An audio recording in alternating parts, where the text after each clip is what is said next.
l'UEMOA, l'Union économique et monétaire ouest-africaine.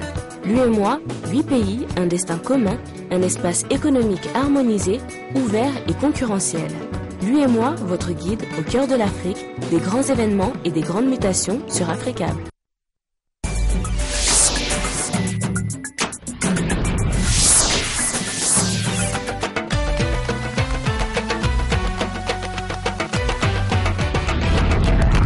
Mesdames et messieurs, bonsoir et bienvenue dans cette principale édition de la soirée. Tout d'abord, les titres.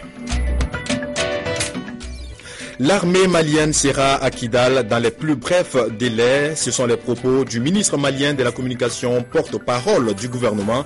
C'était au cours d'une conférence de presse cet après-midi. Manga Dambélé que nous entendrons en début de journal. Grève des taximens au Gabon en réponse à l'appel de leurs syndicats qui dénoncent des rackets venant de certains éléments de la police et de la gendarmerie nationale. Nouvelle violence en Afrique du Sud dans la mine de Marikana. Bilan, un syndicaliste tué et un autre blessé par des hommes armés. Et du sport en fin de journal avec le coup d'envoi ce matin à Niamey au Niger de la Coupe d'Afrique de rugby, 2e division. Au Mali, la situation est tendue à Kidal depuis hier dimanche pour cause arrestation de plusieurs personnes accusées d'être des espions à la solde de l'État malien par le MNLA, une chasse à la population noire de cette région selon certaines sources. Et pour en parler, nous sommes en ligne avec notre correspondant à Gao. Bonsoir Seydou. Bonsoir Kaba. Alors Seydou, ces personnes expulsées sont attendues à Gao dans les prochaines heures. Déjà, quelle est la situation sur place? Oui, une arrestation arbitraire des Pounois qui donne avant-hier par le mouvement national pour la libération de l'Azawad, le MNLA bien sûr, malgré les négociations en cours. Selon un habitant de Kidal, vient par téléphone, sur le samedi matin, que le MNLA aurait organisé une marche de protestation en scandant des slogans comme Mali assassin, la France complice. Au cours donc de cette marche, les habitants de Pau-Noir n'avaient pas pris part. Conséquence, une cinquantaine de Pau-Noirs auraient été arrêtés par le MNLA qui les a taxés de complices avec les autorités maliennes. Parmi une cinquantaine arrêtés, 39 ont été expulsés. Les 39 d'ailleurs, on attend leur arrivée d'un moment à l'autre à Gao. Merci Seydou pour ces précisions. À moi, je vous remercie Kaba. Voilà, nous restons toujours au Mali. Le ministre malien de la communication, porte-parole du gouvernement, était face à la presse ce lundi. Son premier point de presse, une occasion de donner la position du gouvernement par rapport à la situation de Kidal. Selon lui, l'armée malienne sera à Kidal dans les plus brefs délais et que l'intégrité territoriale du pays n'est pas négociable. Je vous propose d'écouter le ministre de la communication, porte-parole du gouvernement à l'issue de cette conférence de presse. Il est au micro de Djibrila Maïga et Daouda Doumbia.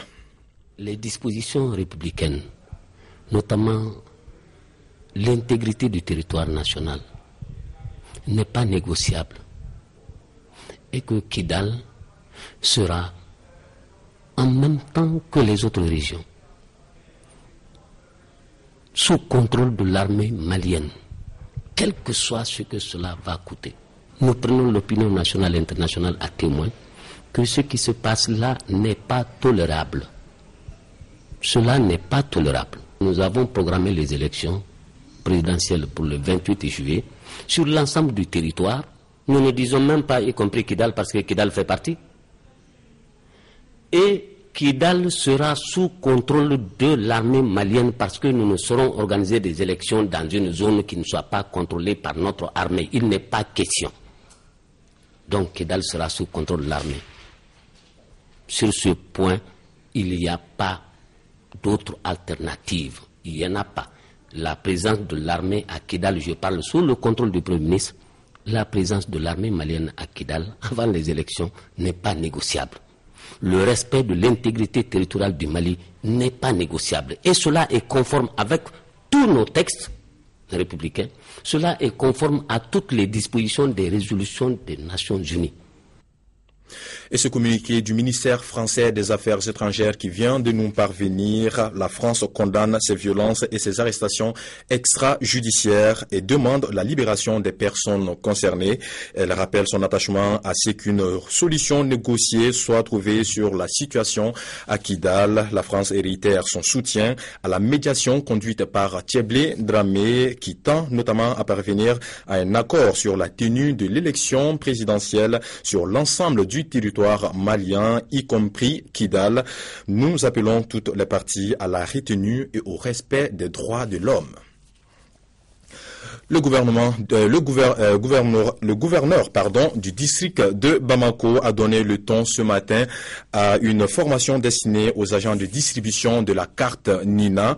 La session de mise à niveau qui a commencé avec les formateurs devra durer 3 jours et c'est la mairie de la commune 1 du district de Bamako qui a servi de cadre au lancement de l'opération Pendandjaï et Sédou Nyari.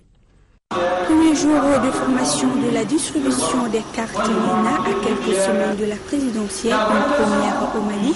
Au cours de cette session, une centaine de formateurs composés de 3 groupes dont un chef d'équipe animeront différents modules. Le formateur a évoqué 3 points.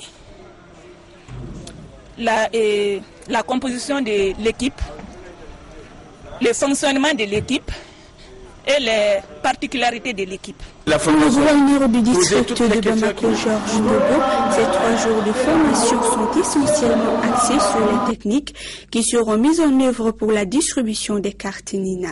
Il s'agit de faire en sorte que les agents qui ont été recrutés puissent être dans les conditions techniques pour apprécier toutes les difficultés qui vont se poser à eux dans la distribution des cartes Nina, qui est un préalable donc à la révision de la liste électorale.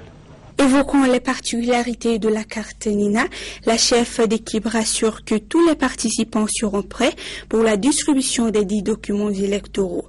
A rappelé que cette formation prend fin le mercredi prochain.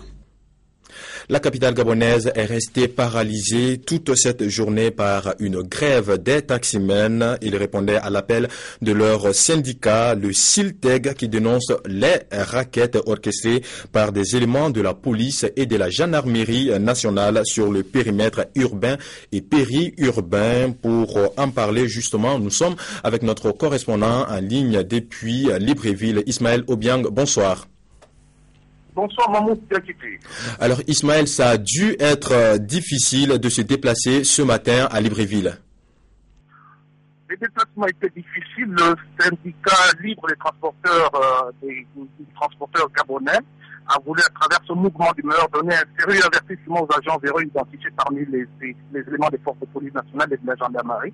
Mais hélas, dans cette bataille, c'est les travailleurs civils qui ont payé le lourd tribut toute cette journée. Pratiquement pas de taxi dans la ville jusqu'en fin d'après-midi.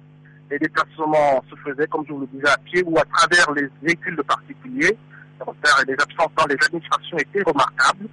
Petite anecdote, j'ai emprunté un taxi parmi les quelques rares qui étaient encore en circulation ce matin avec un lieutenant de police à la question de savoir pourquoi était-elle, puisqu'il s'agissait d'une dame en retard à son lieu de service. Elle m'a répondu en souriant, sous cap, c'est à cause de nous, monsieur le journaliste. Oui, c'est d'autant plus vrai que le CITEC, qui en a après leur pratique sur le terrain, a su démontrer à la face de l'opinion publique ce matin qu'effectivement, policiers et gendarmes, étrangement absents des grands carrefours ce matin, pendant la grève, les taximans ne font leur défense sur le terrain que dans l'unité de racketter les transporteurs. Alors Ismaël, la grève du SILTEG a apparemment connu un succès sur le terrain. Y a-t-il lieu de redouter le pire dans les toutes prochaines heures? Le pire est à craindre, oui et non. Oui, parce que la grève se poursuit jusqu'à demain, voire après-demain. Non, elle ne pourrait pas excéder 72 heures parce que dans cette aventure, les taximans sont aussi perdants en décidant de garer leur véhicule. Il est pour la plupart de cette activité. Il faut souligner que les torts sont partagés parce que dans la logique de corruption, les corrompus sont certainement les hommes habillés, mais ils sont entretenus par les corrupteurs que sont certainement certains taximans, souvent pas en règle vis-à-vis de la loi. Et puis cette grève d'aujourd'hui, le CILTEG a mis en évidence les limites d'un transport urbain gabonais qui ne satisfait pas la demande locale. Merci Ismaël d'avoir été avec nous depuis Libreville. Merci Mohamed Bekité.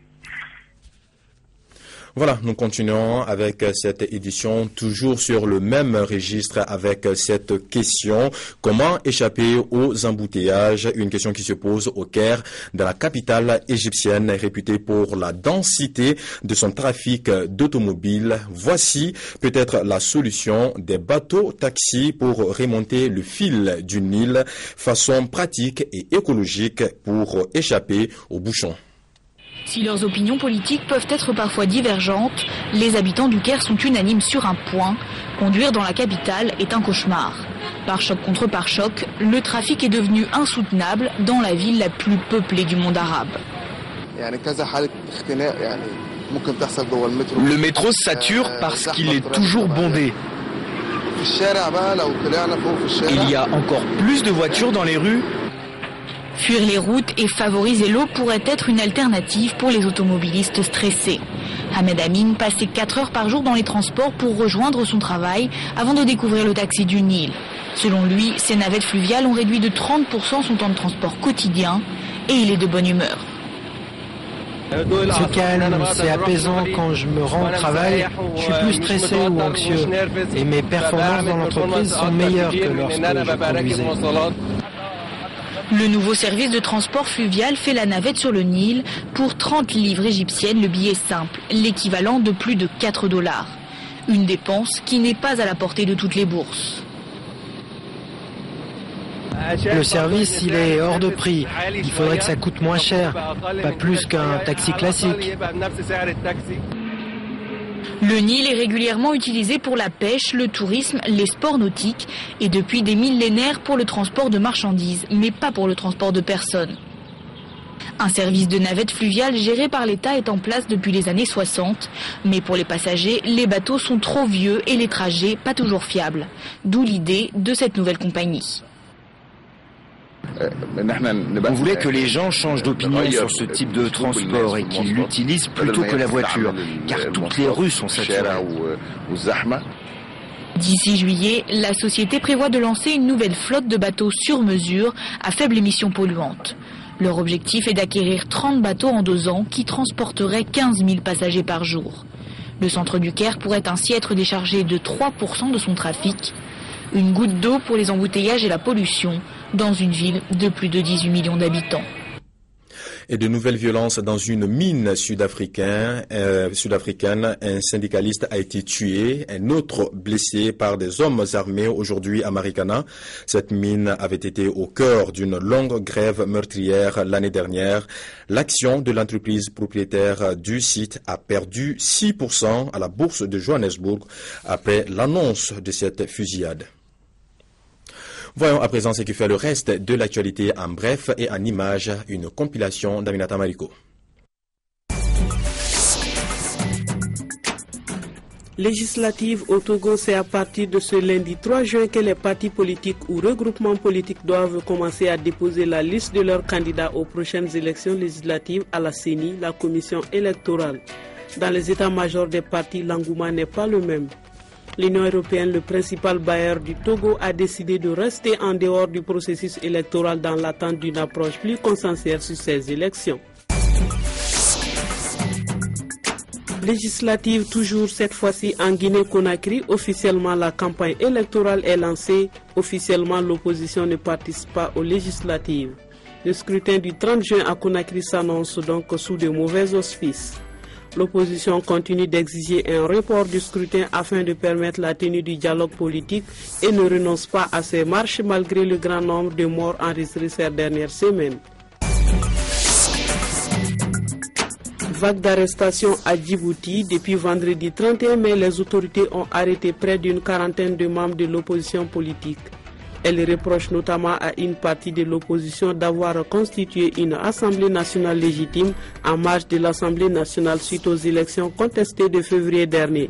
Pour Maître Abdillahi Zaharia, président de la Ligue djiboutienne des droits de l'homme LDDH, il est temps que le gouvernement ouvre le dialogue.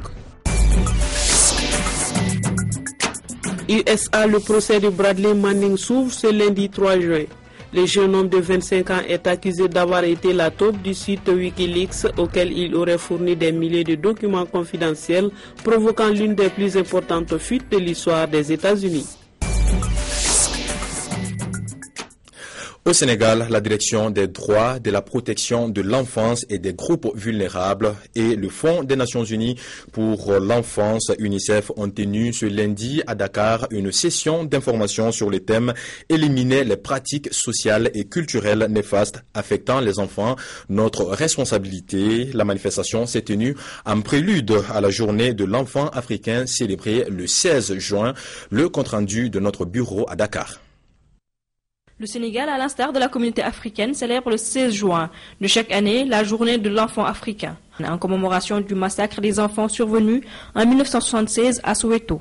En prélude à cette journée, cette rencontre est une opportunité pour réfléchir sur les réalités vécues de nos jours par les enfants en Afrique. Si on se réfère à ce qui s'est passé ces derniers temps au Sénégal, avec justement toutes les questions qui ont été évoqués après l'incident qui s'est passé à la Médina avec le Dara qui a pris feu.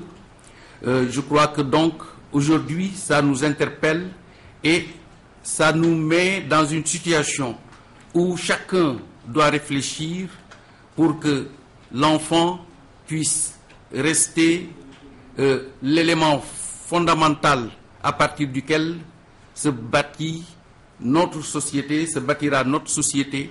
Le thème retenu par l'Union africaine pour cette 23e édition, éliminer les pratiques sociales et culturelles néfastes affectant les enfants, notre responsabilité se relève à la fois pertinent et actuel au vu du tableau peu reluisant qui s'offre chaque jour sur la situation des enfants et qui se caractérise par la maltraitance des enfants d'une manière générale. Cette journée a pour objectif de mettre l'accent sur les efforts qui sont consentis par les différents acteurs de la protection de l'enfant, l'État, ses démembrements et toute la communauté, afin de réfléchir sur les situations auxquelles les enfants sont confrontés. Au Sénégal, une manifestation énorme impliquant 500 enfants est prévue, une réunion géante du lobbying avec le président du Sénégal et les enfants le 16 juin 2013. Et du sport pour terminer ce journal avec le coup d'envoi de la Coupe d'Afrique de rugby, deuxième division qui a été lancée ce matin au stade général Seyni Kounché de Niamey au Niger. 6 équipes, à savoir le Bénin, le Burkina Faso, le Togo, le Mali et le Niger y prennent part. En match d'ouverture ce matin, le Niger a battu le Bénin 48-0. Le compte rendu de Aboubakar Sarki de notre bureau à Niamey. La Coupe d'Afrique de rugby de deuxième division s'est ouverte ce matin en présence de 6 pays. Le Niger, pays hôte, le Bénin, le Burkina Faso, le Ghana, le Mali et le Togo. Durant 3 journées, Niamey, la capitale nigérienne, constituera la vitrine du rugby continental et ouest-africain. C'est un honneur pour le Niger d'accueillir pour la 3e fois la Coupe d'Afrique de rugby de deuxième division. Cela marque une confiance renouvelée par la Confédération africaine de rugby au Niger. Cette belle compétition n'aura pas eu lieu sans le soutien de notre ministère du Tutelle qui a su mettre les moyens nécessaires pour l'organisation du tournoi. En match d'ouverture, les zébus du Niger en orange affrontaient les écureuils du Bénin en jaune. Une rencontre à sens unique. Visiblement, le Niger sera présent et dominera tous les compartiments de jeu pour finalement s'imposer 48-0. Autre rencontre de cette journée, le Ghana était opposé au Togo et le Burkina Faso au Mali. Ainsi prend fin Afrique Soir. Merci de l'avoir suivi et restez à notre compagnie. Au revoir.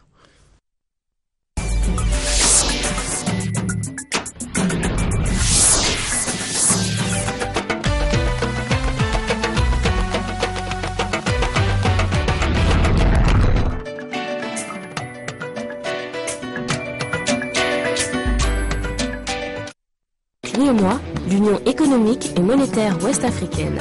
L'UEMOA, 8 pays, un destin commun, un espace économique harmonisé, ouvert et concurrentiel.